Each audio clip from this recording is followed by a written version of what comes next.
우리가 지난 시간까지 그 성경에 나오는 교회를 광야 교회부터 시작해서 구약의 이 광야 생활을 했던 이스라엘 백성들, 그 구약의 교회부터 시작해서 요한계시록에 나오는 교회까지를 다 한번 살펴보았습니다.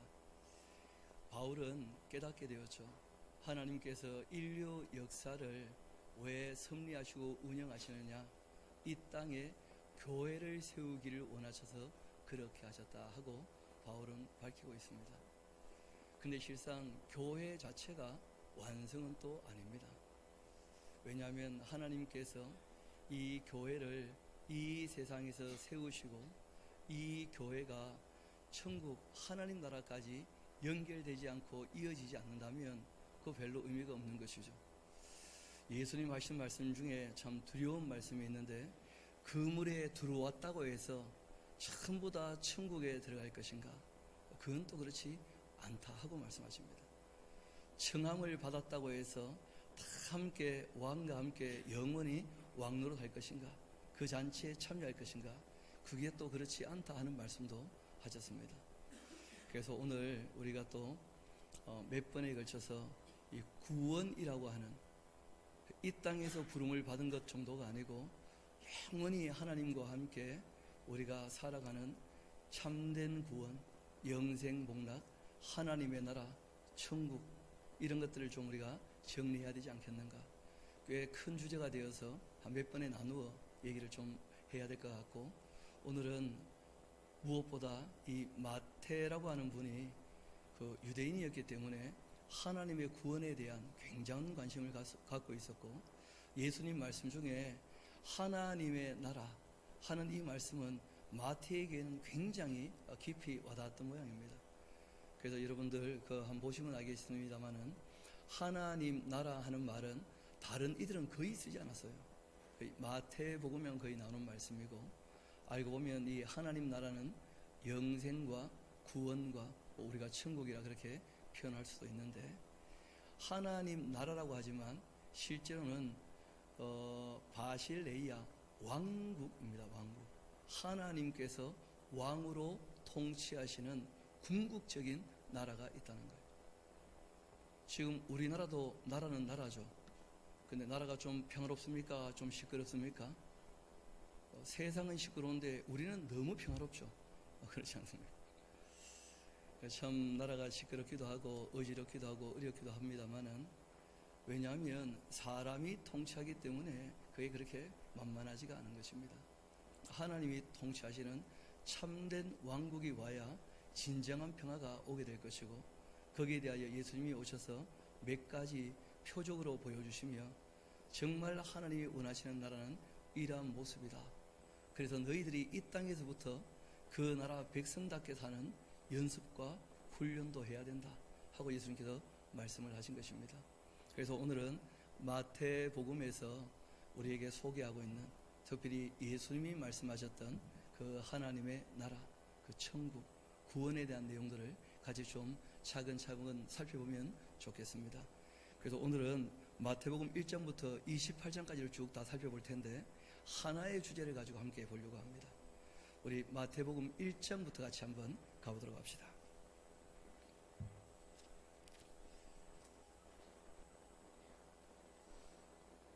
예수님에 대한 이야기를 시작하면서 족보가 다 나오고 난 다음에 이 예수님이 왜 이 땅에 오시는가, 선포적으로 제일 처음 이렇게 말씀하십니다.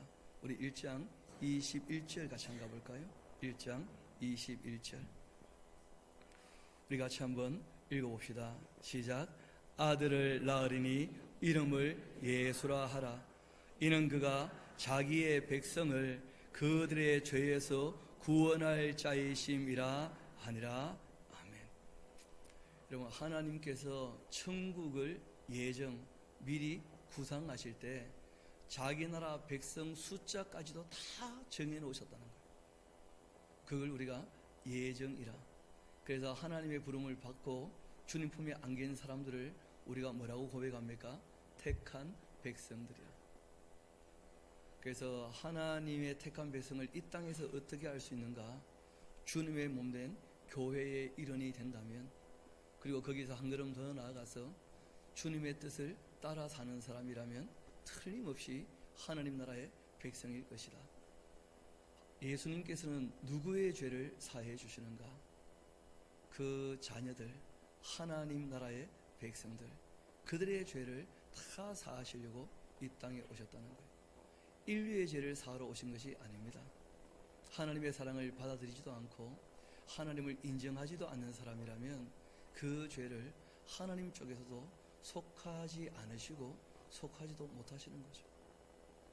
그래서 제일 처음 이 마태는 예수님을 소개할 때 우리의 구원은 자기 백성이기 때문에 그 죄에서 건져주시는 것이다 하면서 이야기를 시작하시는 것입니다. 이렇게 놓고 보니까 마태도 예정에 대한 얘기를 하고 있는 것이죠. 하나님이 미리 다 뭐하고 계신다는 거예요? 계획하고 계신다는 거예요. 요한계시록을 보면 하나님 나라의 업무도 좀 다양하지 않겠나 싶기는 한데 순교자라고 하는 분들에 대한 숫자도 명확히 정해져 있다고 그렇게 기록하고 있습니다. 그래서 순교자의 수가 다 차기까지는 아직까지는 인류 역사가 더 운행되고 진행돼야 되는 것으로 그렇게 말씀하시는 것도 보게 되어지죠. 그리고 이제 우리가 잘 아는 것처럼 예수님께서 경배 받으시고 그리고 이제 헤롯의 그 칼날을 피해서 떠나셨다가 돌아오셔서 드디어 이제 자라시고 공생애를 시작하게 되어지실 때 그때 예수님 앞에서 일을 시작했던 이 세례 요한의 외침이 있었습니다. 예수님이 오시는 길을 준비하는 그 외침이었던 것이었죠. 그때 이렇게 외칩니다. 천국에 대한 복음을 외쳤던 것이었는데 우리 3장 같이 한번 가봅시다. 거기 2절을 보면 이런 외침이 있습니다. 회개하라. 천국이 가까이 왔다. 천국 백성이 되는 가장 기본이 뭐냐면 사람이 자기가 죄인인 것을 인정하고 하나님께로 삶의 방향을 돌이키는 것입니다. 내가 내 인생의 주인이 아니구나. 내가 내 욕심을 따라 살아서는 안 되는구나. 나의 삶에는 나를 창조하신 주인이 있구나. 나를 죄에서 건지시는 분이 계신다면 구원하신 주인이 있으시구나. 또 내가 살았던 모든 삶에 대하여 심판하시는 주인이 있으시구나. 우리가 피조물이기에 주님 앞으로, 주인 앞으로 반드시 돌아가야 한다. 이것이 외침의 시작이었던 것이죠. 회개하라. 천국이 가까이 왔다. 정말 천국을 사모하고 바라보고 있다면 회개해야 하는 것으로 이게 모든 신앙의 첫걸음이 되는 것이죠. 그리고 난 다음 이런 말씀을 하십니다. 우리 10절 같이 한번 가봅시다. 이미 도끼가 나무 뿌리에 놓여 있는데 좋은 열매를 맺지 않는다면 나무마다 지켜 불에 던져질 거라는 거예요. 누구나 다 한 인생 살아가는데 그 인생에 결실이 있게 될 텐데 그 결실이 좋은 열매가 아니라면 그러면 하나님 나라에 함께할 수 없다는 거예요. 좋은 열매를 맺지 아니하면 지켜불에 던져지게 될 것이다. 나는 너희로 회개하기 위해 이 물로 세례를 베풀지만 내 뒤에 오시는 분이 계시는데 나보다 능력 많으시고 나는 그 신을 들기도 감당치 못하겠다. 예수님은 어떻게 하실 것이냐? 성령으로 세례를 베푸시고 불로 세례를 베푸시는데 성령 세례는 회개하고 돌이키는 사람들 예수님께서 죄를 사해 주셔서 하나님과 한 몸 이루게 하신다는 거예요. 이것을 우리가 성령 세례, 연합의 세례라 그렇게 얘기합니다. 그것을 우리가 달리 표현하면 구원이라 그렇게 얘기할 수 있겠죠. 그러나 이 구원 받는 것으로 끝나는 것이 아니고 그 구원을 받아들이지 않는 사람들에게는 뭐가 임하느냐면 심판이 임합니다. 그것이 바로 불세례예요. 가라지는 영원히 타는 불에. 우리가 종종 오해하는 것이 성령 세례가 곧 불세례인 것처럼 뜨겁게 이렇게 하는 경우들이 있는데 여러분 가슴은 뜨거워야 됩니다만은 성령님은 별명이 진리의 영이십니다. 뜨거운 영이 아니시고 어떤 영이시라고요? 진리의 영이죠. 그래서 우리가 성령님에 대해서 예수님의 소개 그대로 진리를 우리에게 깨닫게 하시고 그 말씀을 따라 살려고 힘쓰고 애쓸 때 열심에 대해서는 이렇게 말씀하신 것입니다. 너희가 열심을 내어야 한다. 왜냐하면 신앙은 인격적인 문제거든요. 성령께서 우리 안에 들어와서 뜨겁게 만들고 그렇게 되는 것이 아니고, 성령께서 우리에게 진리를 깨닫게 하시면 우리가 그 진리 앞에서 뜨거워져야 됩니다. 열심은 우리가 내는 것입니다. 그러면 이제 주님의 일들을 감당하게 되는 것이죠. 그러할 때 성령께서 도우신다고 약속하고 있습니다. 그래서 이 구원이라고 하는 것은 구원으로 끝나지 않습니다. 구원받지 못하는 사람들은 다 심판에 참여하게 된다는 거예요. 참 두려운 얘기죠. 이렇게 이제 이 세례 요한이 예수님을 소개하게 되어지고, 예수님께서 드디어 공생애를 시작하게 될 때 예수님께서 마귀에게 시험 받으시고 공축으로 인정받으시고 이제 일을 하시게 될 때 제일 처음 내어놓으신 말씀이, 우리 한번 4장 17절 같이 한번 가봅시다. 예수님께서 제일 처음 하신 말씀은 딴 게 아니었습니다. 우리 함께 읽어보도록 할까요? 시작. 이때부터 예수께서 비로소 전파하여 이르시되 회개하라, 천국이 가까이 왔다. 그렇게 말씀하셨습니다. 그러니까 예수님께서 공생애를 시작하시면서 제일 처음 얘기하신 것이 천국이 가까이 왔다는 거예요. 그래서 그 천국을 소유하기를 원한다면 뭘 하라는 거예요? 회개를 하라는 거예요. 하나님께로 돌이키라는 거예요. 하나님께로 그 마음도 돌이키고 삶의 방법도 방향도 다 돌이키고 생활도 어떻게 하라는 겁니까? 고치라는 거예요. 정말 하나님 나라를 소유하기를 원한다면 돌이켜야 된다는 거예요. 마음으로. 그리고 행동을 바꿔야 된다는 거예요. 그것이 예수님께서 제일 처음 말씀하셨던 내용이기도 했습니다. 그리고 난 다음 예수님의 가르침이 있지 않습니까? 그 가르침에 있어서 천국에 대하여 관련된 가르침이 몇 가지가 있었습니다. 우리 한번 5장 같이 가보도록 합시다. 천국을 소유하려면 3절에 이렇게 되어 있죠. 심령이 가난한 자는 복이 있나니 천국이 그들의 것이다. 여러분, 이 말씀은 그 이사야서 66장에 있는 말씀을 인용한 말씀입니다. 우리 한번 이사야 66장을 잠깐 안 가보시면 조금 더 상세히 이 마음이 가난하다 하는 말이 무슨 말인지를 알게 될 것입니다. 이사야서 66장 우리 같이 한번 가보도록 합시다.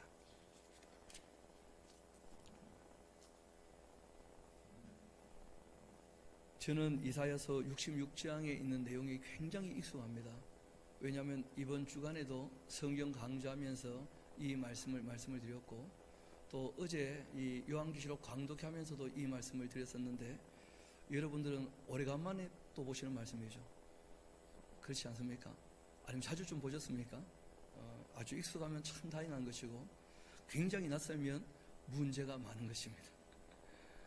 우리 한번 보도록 합시다. 1절부터 이거 한번 읽어드리겠습니다.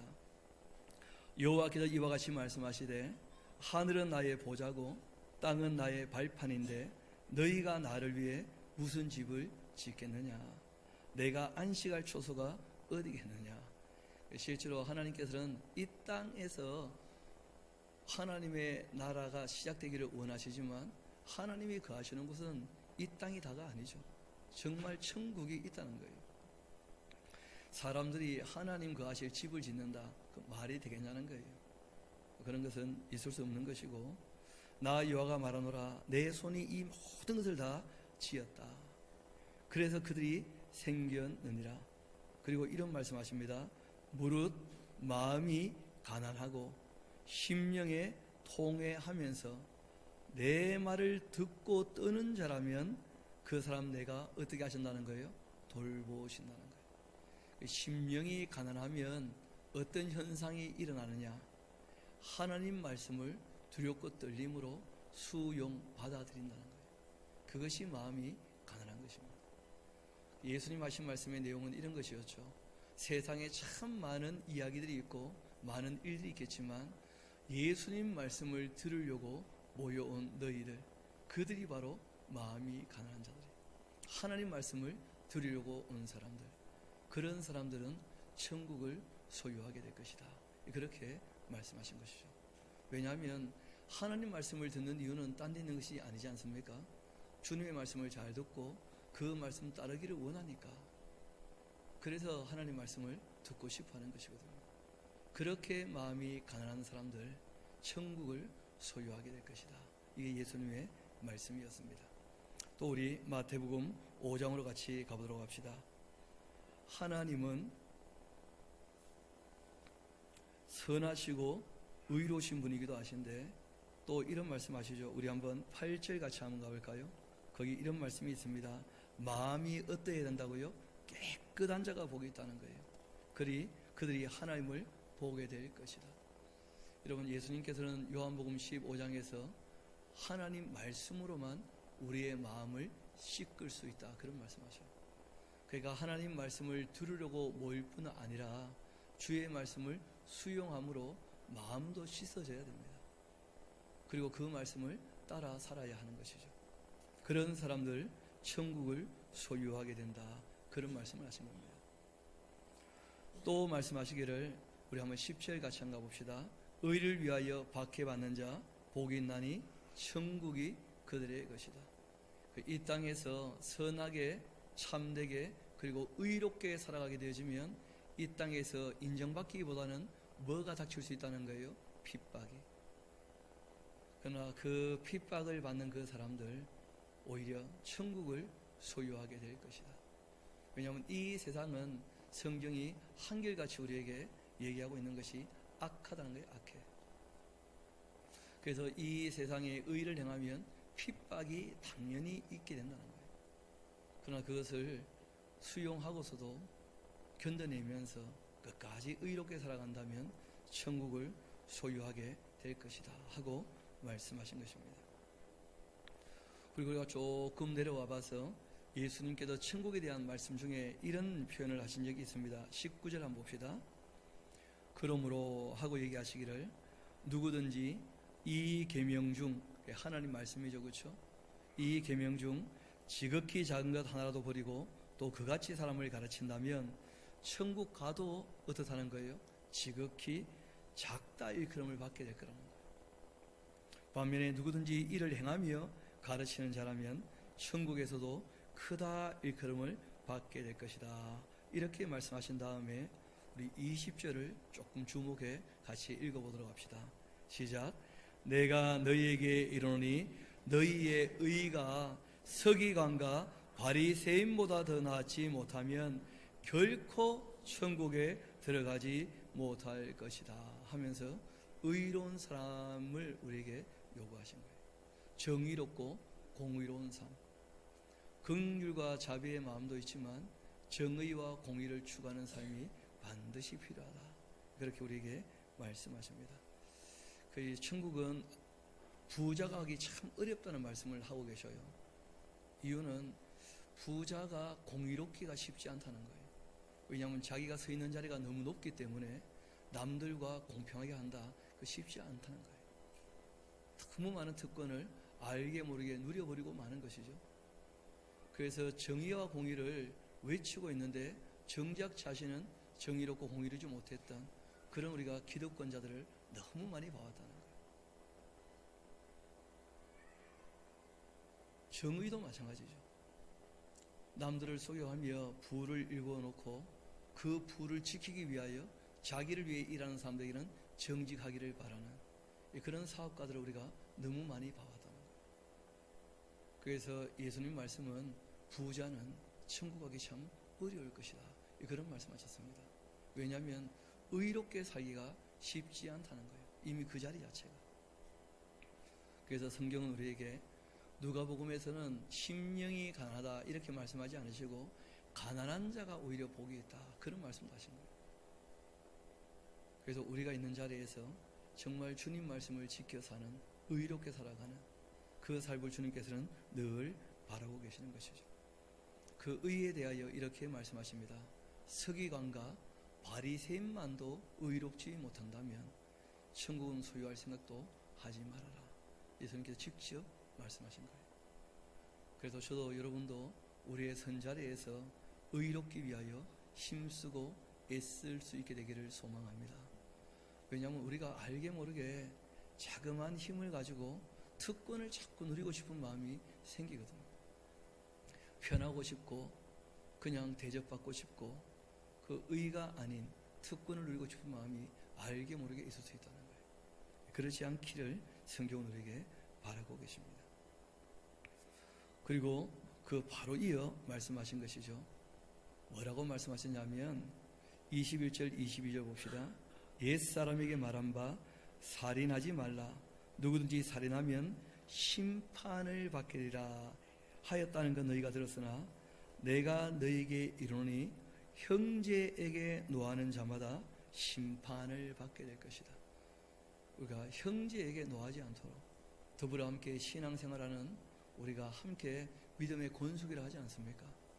또 우리가 혈연으로 이어져 있는 형제도 있고 실제로 우리가 몇 걸음만 더 나가보면 우리가 다 아담의 후손이고 노아의 자손이고 여러분 일전에 한번 누가 그런 실험을 했다는 거예요.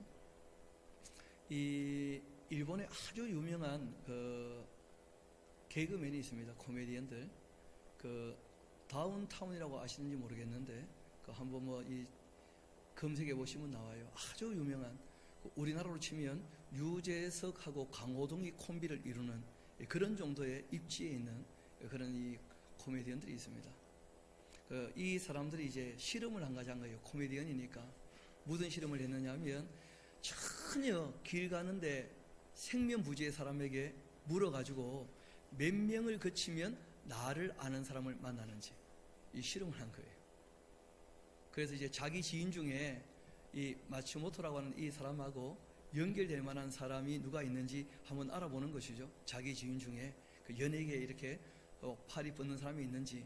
그러니까 연예계까지는 아닌데 미용사가 꽤 유명한 미용사를 안다는 거예요. 자기 머리를 해주는 그 미용사에게 전화를 한 거예요.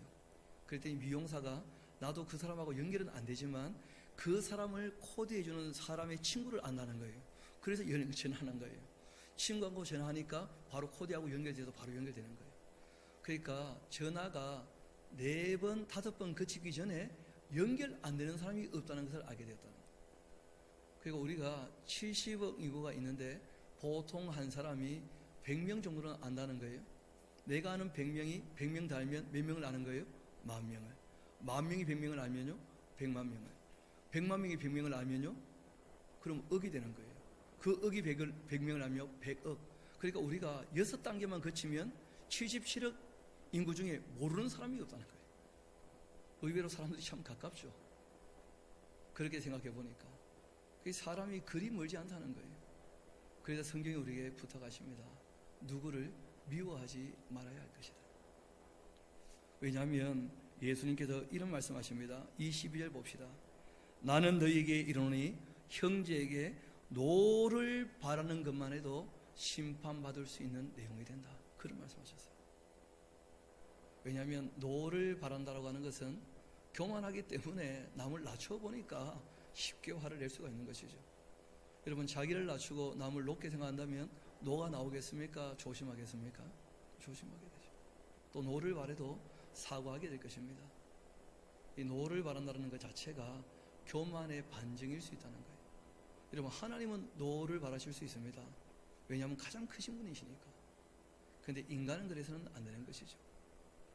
또 하나님은 노를 바라셔도 실수가 없으십니다. 그런데 인간은 그렇지 않을 수 있다는 거예요. 그래서 우리가 잘 안 되기는 하지만 부탁을 하신 거예요. 노를 바라지 않도록 그렇게 삶을 다듬어 가라는 것입니다. 심지어 화가 나서 형제에 대하여 라가라 너 참 멍청하다 하는 이 말 한마디를 해도 미워하는 마음으로 천국 갈 수 없고 심판받을 것이다. 그렇게까지 말씀하신 거예요. 참 두려운 얘기죠.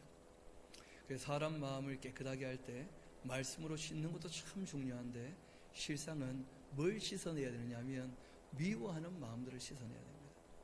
우리가 살다 보면 알게 모르게 그런 마음들이 일어날 때가 있거든요. 그럼 뭐 여러분뿐 아니고 저도 마찬가지니까요. 그래서 성경이 그런 부탁을 하고 계시는 것이죠.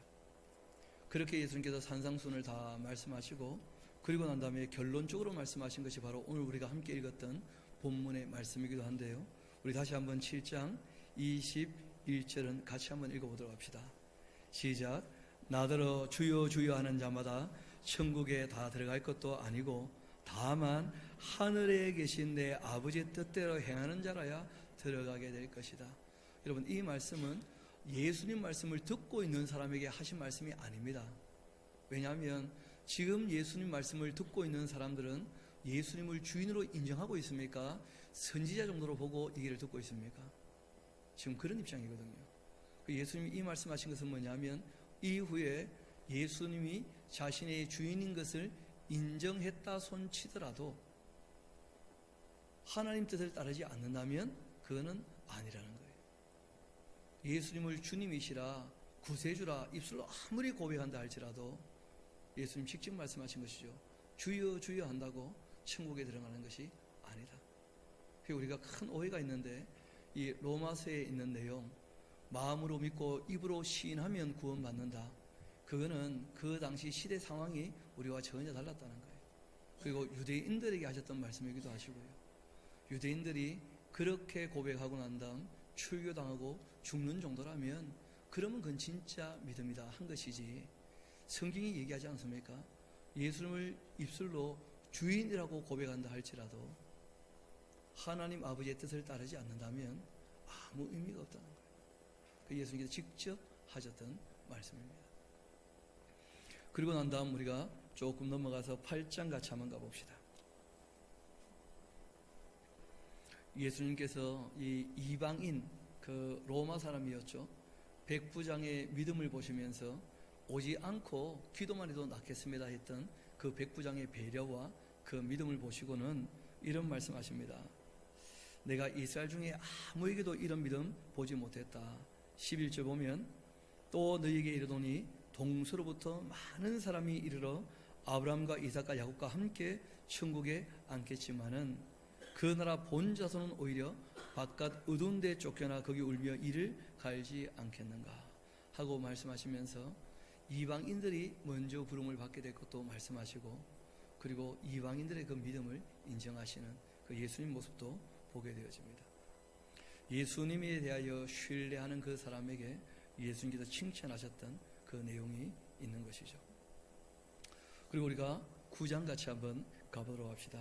예수님께서 병자를 다 치유하는 사역을 하실 때에 그 말씀 마지막, 예수님께서 왜 병자를 치유하시는가?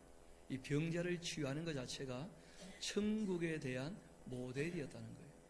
천국은 뭐가 없습니까? 눈물도, 한숨도, 근심도, 슬픔도, 아픈 것도, 병드는 것도 그런 게 하나도 없다는 거예요. 그래서 예수님께서 이 땅에서 내가 그렇게 할 능력이 있는 존재이니까 천국을 이 땅에서 잠깐 맛보게 하시려고 어떻게 하신 거예요? 다 치유하시고 낫게 하셨던 거예요. 100%는 전혀 아니신 거죠. 왜냐하면 표적이었으니까. 그리고 이 표적이 있은 다음에 이런 말씀을 하십니다. 35절 한번 봅시다. 9장. 예수께서 모든 도시와 마을을 두루 다니시며 그들의 회당에서 가르치시며 천국 복음을 전파하시며 모든 병과 모든 약한 것들을 다 어떻게 하셨다고요? 고쳐 주셨다. 왜냐하면 천국에는 이런 것들이 없다는 거예요, 원래가. 그런데 이 땅에는 왜 있게 되었는가? 죄 때문에 있게 된 것이죠. 죄의 삭시 무엇이었습니까? 사망이고, 사망의 전 단계가 뭘까요? 그 병드는 것이거든요. 약해지니까 죽는 것이니까. 그래서 예수님께서 이 병든 것, 약한 것, 실제로 궁극적으로는 무엇까지요? 죽음까지도 다 해결하시는데, 무리를 보시고 불쌍히 여기신 이유가 있습니다. 그들이 이 땅에서 목자 없는 양자치 고생도 하고 기진하더라는 거예요. 이 땅에 살아가면 다 뭐가 있는 겁니까? 고생도 있고 그리고 기진하게도 되는 거예요. 뭐 여러분 잘 아시는 것처럼 이번 주에 저는 그 4박 5일 강좌를 하게 되었었는데, 그 새벽 5시부터 한 저녁 5시까지 그 강좌를 하고, 그리고 이제 저녁 강좌는 노 목사님 하시고, 금요일까지 그렇게 하고 이제 토요일 날 어제 그 요한계시록 강독회를 했었거든요. 제가 안 죽고 살아났습니다. 어떤 분이 와서 물어보시더라고, 괜찮으신지. 여러분 보기에 괜찮아 보입니까? 안 괜찮아 보입니까? 멀쩡해 보이죠? 2다리로 서 있고 뭐. 목소리만 조금 상해서요. 목소리만. 잠을 조금 부족하게 자서 조금 피곤한 부분이 있습니다만은 그래도 제가 맑은 정신으로 말씀 전하려고 일부러 조금 천천히 얘기합니다. 말이 빨라지면 이 혀가 꼬일까봐 겁이 나가지고 조금 천천히 말씀을 전하고 있어요. 여러분, 사람은 이 땅에 살 때 누구나 다 고생합니다. 고생하면 다 진이 다 빠지게 되는 거예요. 좀 아무리 하나님 말씀을 전하고 하나님 말씀을 들어도 피곤하면 진이 빠집니다. 그러면 아무것도 하기 싫은 그런 마음이 들 때도 있는 것이거든요. 그러한 우리의 모습을 다 아시기 때문에 불쌍히 계시고 우리 주님께서 시마다 때마다 새 힘 주시는 줄 믿습니다. 어제 저녁에는 정말 기진했었는데 놀랍게도 저녁 잘 얻어먹고 자고 일어나니까 새 힘이 났어요. 격려해 주시고 일으켜 주시는 것이죠. 그때 이런 말씀하십니다. 추수할 것은 참 많은데 일꾼이 참 적다. 그러므로 추수하는 주인에게 청하여 추수할 일꾼들을 보내어 주소서 하라. 여러분, 꼭 기억해야 될 것은 천사들이 하나님 명령을 따라 스스로 일하기도 하시지만 하나님은 누구를 통해 또 일하십니까? 사람을 통하여. 여러분, 사람에게 복음을 전하는 일, 복음을 가르치는 일은 누가 해야 되는 일입니까? 사람들이. 그 사람들이 일을 할 때 어떻게 하는 거예요? 천사들이 돕고 성령께서 도와주시는 것이거든요. 그 일꾼들이 적은 이유는 뭐냐면 일하는 사람들이 없으니까 천사도 별로 파송이 안 된 거예요. 사람들이 별로 일을 안 하니까. 그래서 예수님께서 제자들을 파송하시면서 일하게 하시고, 그리고 이제 천사들이 함께 돕는 것들을, 그리고 성령께서 역사하시는 것을 실제로 경험하게 하신 것이 바로 10장 이야기예요. 그 제자들을 파송하셨던 내용이 바로 10장 이야기죠. 그래서 가면서 전파하고 외쳤던 것은 딴 게 아닙니다. 우리 한번 10장 7절 같이 한번 가볼까요? 뭘 전하라고 하셨는가? 가면서 전파하여 말하되 천국이 가까이 왔다. 그것을 전하라고 말씀하신 거예요. 그리고 예수님께서 하셨던 것과 똑같은 일들, 천국의 모형 같은 모든 비참, 특별히 병에서, 고통에서 사람들을 건지는, 이 죄에서, 악령에서 사람들을 건지시는 그 일들을 제자들에게 다 하게 하시면서 천국을 맛보게 하신 것이죠. 왜냐하면 지금 천국이 임한다 이게 아니고 이러한 천국이 어떻다는 거예요? 준비되어져 있다는 거예요. 그렇다면 그것을 맛봤다면 이제는 주님의 뜻을 따라 살아야지 하지 않겠는가, 그 말씀을 하신 것이죠. 또 우리 조금 내려와서 22절 같이 한번 가봅시다. 왜냐하면 장차 세상 마지막이 되면 사랑이 메말라버리고 정도 없어요. 심지어는 가족끼리, 형제끼리도 자기 욕심 때문에 고발하고 팔아먹는 그런 시대가 올 수 있다는 거예요. 그러할 때 또 너희에게 내 이름으로 말미암아 모든 사람에게 미움 받게 될 때가 올 텐데, 왜냐하면 세상이 악이 관영하게 되면 그러면 하나님 믿는 사람들은 모든 사람에게 미움 받게 될 거라는 거예요. 그러할 때 끝까지 견뎌야 한다. 그래야지 구원을 얻게 될 것이다. 여러분, 성경은 우리에게 신앙은 어떤 사건이 아니고 과정이 아니고 끝까지 전체 우리의 삶에 대한 평가이지 어떤 시점에 대한 고백으로 끝나는 것이 아니다 하는 말씀을 하십니다. 왜냐하면 믿음은 모든 사람의 것이 아니고 가다가 변질되는 사람들 얼마든지 있거든요. 정말 그리스도를 변함없이 사랑하는 자들에게 하나님의 은혜와 긍휼과 자비와 복이 늘 임하게 되기를 소망합니다. 바울이 신앙생활을 해보며 결론적으로 하신 말씀이에요. 끝까지 변치 않고 사랑해야 하는구나. 예수님께서 부탁하십니다. 그리고 왜 이런 말씀을 하시냐 하면, 이 동네에서 너희를 박해하면 저 동네로 피하라. 내가 진실로 너희에게 이르는데 이스라엘 모든 동네를 다 다니지 못해서, 여러분, 인자가 올이라 되어 있죠. 이 번역이 조금 잘못된 겁니다. 엘코마이 하는 말은 온다는 말도 되고 간다는 말도 돼요. 예수님 말씀은 지금 어떤 뜻이었냐면, 내가 이 이스라엘 나라 다 다니기 전에 나는 이제 승천할 것이고 너희가 뒤이어서 일을 해야 될 거예요. 근데 너희가 일을 할 때 어떨 거라는 거예요? 쉽지 않을 거라는 거예요. 예수님 계실 때처럼 도와주지 않으시거든요. 예수님 계실 때는 늘 보호하셨습니다. 함께 3년 반 동안. 왜냐하면 너무 어리고 준비하는 과정이었기 때문에. 그러나 3년 반 동안 다 배웠다면 성령께서 임하실 때에는 예수님이 함께 하시듯이 보호하지 않으십니다. 오히려 순교할 때에 내실 말씀을 주시는 거예요. 순교의 장까지 마시도록 이 세상에 내어놓으시는 겁니다. 그 제자들을. 그래서 나는 이 이스라엘 지역 다 다니기 전에 먼저 가겠지만은 너희들은 남아서 내가 다시 올 때까지 일을 해야 될 테니까 어떻게 하라는 거예요? 끝까지 견뎌야 한다. 이렇게 부탁을 하신 것입니다. 바라기는 끝까지 견딜 뿐 아니라 우리의 생명이 남아있는 한 끝까지 주님 맡기신 사명을 감당할 수 있게 되기를 소망합니다. 나는 이제 끝났다 그렇게 하지 마시고 부르실 때까지 끝까지 우리가 할 수 있는 일들이 있거든요.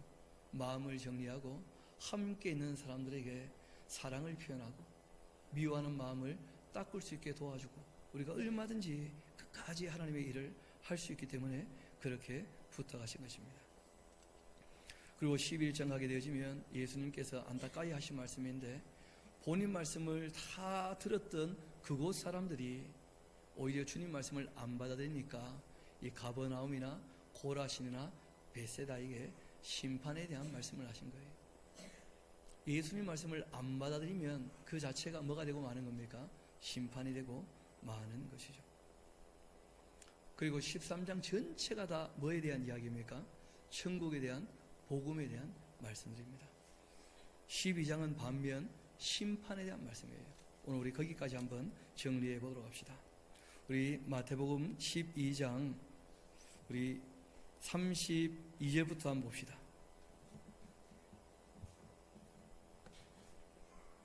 또 누구든지 말로 인자를 거역하면 사하심을 얻겠지만은 누구든지 말로 성령을 거역하면 이 세상과 오는 세상에서도 사하심을 얻지 못할 것이다.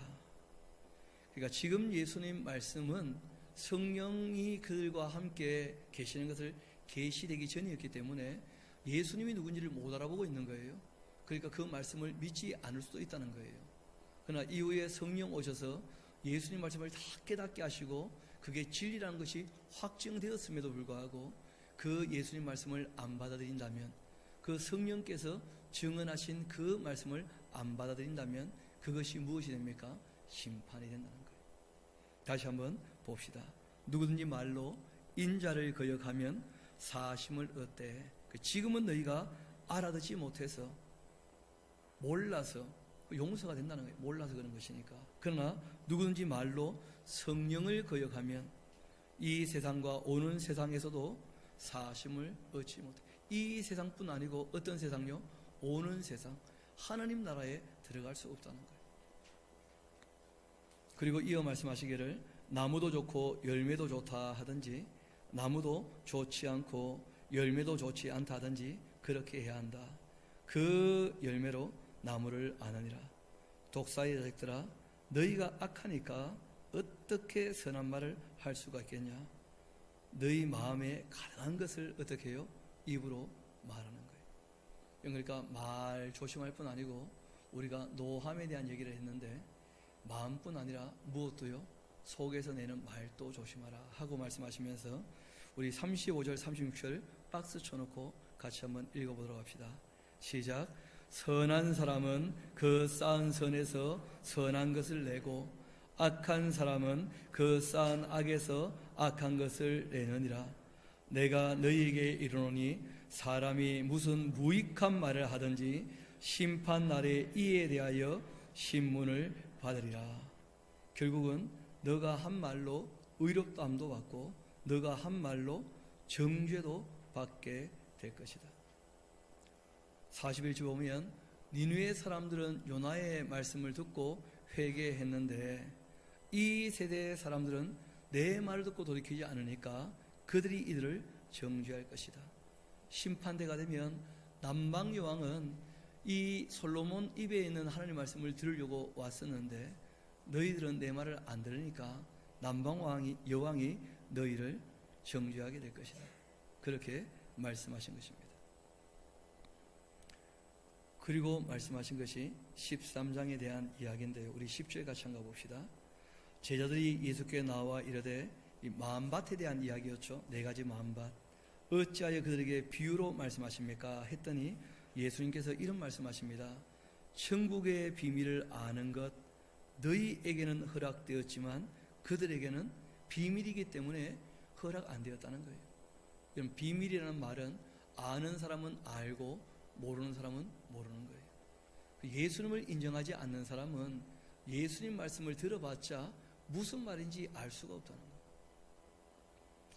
하나님을 정말 아버지로 섬기고 예수님을 구세주로 인정하는 사람들, 그 사람들은 예수님 말씀을 알아듣게 되어집니다. 예수님을 모르니까 자기의 구원에 대한 관심을 갖게 되는 것인데, 실상은 하나님을 바르게 알면 하나님을 사랑하는 쪽으로 관심을 갖게 되어져요. 그런 사람들 하나님께서 다 구원하실 겁니다. 그래서 구원이라고 하는 것은 우리에게 이런저런 요구가 있는 것처럼 보이지만 요구하신 분이 누구십니까? 하나님이죠. 그래서 구원은 우리에게 있는 것이 아니고 하나님께서 은혜로 베푸시는 것이며, 그 은혜에 참여하는 저와 여러분이 될 수 있기를 소망합니다. 요즘에 그 밖에 나가면 조커라 하는 그 영화가 아주 유명합니다. 혹시 이거 보신 분 계십니까? 안 봐도 괜찮습니다. 그거 보면 정신이 좀 이상하게 돼요. 왜냐하면 그게 아주 서사가 설득력이 있게 이제 이야기를 했기 때문에 사람들이 쉽게 넘어갈 수도 있는 내용인데, 내용은 이런 것입니다. 이 조커라고 하는 그 인물이 망상인지 실제인지는 모르겠지만 그 뒤범벅이 되어 있어요. 그런데 이 사람이 계단을 오를 때, 그러니까 정말 올바른 삶을 살려고 힘쓰고 애쓸 때는 자기 인생이 너무 힘들고 어렵고 고달프다는 거예요. 그런데 마음이 싹 돌아서 가지고 조커가 되어 가지고 그래 가지고 계단을 내려올 때는 춤추면서 휘바람 불면서 내려오는 거예요. 그리고는 그 타락한 자리가 너무 자기 삶에 재미있다는 거예요. 그래서 만들어진 캐릭터가 조커란 캐릭터예요. 이 세상에 진리를 따라 사는 것 힘겹다는 거예요. 그런데 자기처럼 마음대로 그냥 살아버리면 얼마나 나에게 좋겠냐 하는 식으로 이제 그 조커를 소개하고 있고, 그래서 그 조커가 빌런이라고 그러죠. 악당 중에 악당인 거예요. 근데 그 악당이 그렇게 악당된 이유 중에 하나가 뭐냐면 자기 인생이 너무 비참했기 때문에 그렇게 되었다 하는 식으로 이제 얘기를 하는 것이거든요. 세상 서사는 그럴 수 있습니다. 그러나 성경은 우리에게 그렇게 말씀하지 않습니다. 하나님께서는 큰 자나 작은 자나 강한 자나 약한 자나 많이 있는 자나 적게 있는 자나 하나님의 뜻을 따르는 사람, 그 말씀을 지켜 사는 것으로 행한 대로 갚아주신 줄 믿습니다. 그래서 우리가 서 있는 자리에서는 주님 말씀을 지키는 데는 누구나 다 공평하다는 거예요. 이런 돈이 많고 풍요로운 사람은 말씀 지키기가 쉬운 줄 아시겠습니까? 전혀 그렇지 않다는 거예요, 성경은. 그래서 우리가 어느 자리에 있든지 어떤 형편이 있든지 우리가 하나님을 바라보며 주님께서 말씀하신 그 뜻을 따라 살아가는 저와 여러분들 되기를 소망합니다. 우리 함께 기도하도록 하시겠습니다. 아버지 하나님, 참 감사합니다. 우리에게 그 아들을 보내시고 말씀하시기를 너희가 몰라서 떠나 있고 너희들은 너희의 삶의 주인이 아니니까 회개하라 하고 다시금 저희들에게 권유하신 음성을 듣게 하시니 감사합니다. 주님이 다스리는 나라에 대하여 다윗이 고백하기를 하나님은 왕이시지만 나의 목자가 되십니다. 나의 친구가 되십니다. 그렇게 말씀하셨고, 우리의 왕이신 예수님께서도 말씀하시기를 나는 왕이지만 섬김을 받지 않고 섬기는 자이며 내가 너희를 나의 친구라 했다 말씀하신 것을 저희가 귀담아 듣게 됩니다. 아버지 하나님, 왕이시면서도 정말 자신을 낮추어 오히려 우리를 섬겨주시고 우리의 사랑을 나타내시고 우리를 친구로 불러주시며 목자 되어주시니 다시 한번 감사드립니다. 주님께서 그렇게 넓은 마음으로 우리를 안아주신 대로 우리가 이 땅에서 부름받은 자답게 천국을 바라보며 주님의 뜻을 따라 사는데 부족함이 없도록 그렇게 살기를 원하오니 도와주옵소서. 모든 것을 주님께 의탁합니다. 정말 마음을 씻으며 입술의 고백들이 거친 말이나 노하는 말들이 없기를 소망하오니 우리의 입술도 지켜주옵소서. 감사드리오며 우리 구주가 되시는 예수님 이름으로 기도합니다.